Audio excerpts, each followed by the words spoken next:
Hi everybody, my name's Ian. I write books and poems for children, and today I'd like to share with you a poem by Edward Lear.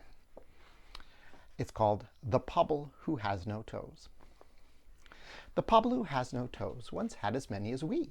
When they said someday you may lose them all, he replied, fish fiddle-dee-dee. And his Aunt Jobiska made him drink lavender water tinged with pink. For she said, the world in general knows there's nothing so good for a Pobble's toes. The Pobble who has no toes swam across the Bristol Channel. But before he set out, he wrapped his nose in a piece of scarlet flannel. For his Aunt Jobiska said no harm can come to his toes if his nose is warm, and it's perfectly known that a Pobble's toes are safe, provided he minds his nose.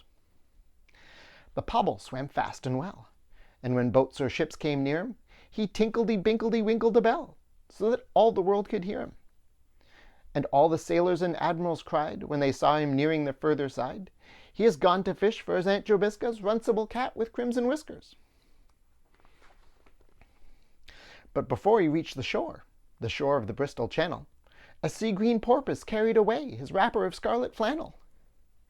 And when he came to observe his feet, formally garnished with toes so neat, his face at once became forlorn on perceiving that all his toes were gone.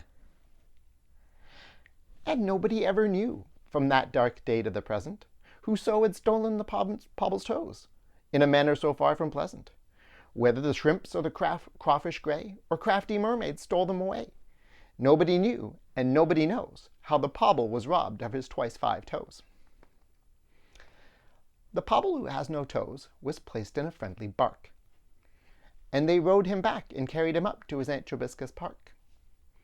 And she made him a feast at his earnest wish, of eggs and buttercups fried with fish. And she said, it's a fact the whole world knows, that Pobbles are happier without their toes. So I hope you like that. It was a pleasure reading it to you. If you'd like to see more of this kind of content, please like and subscribe. And you have a good day.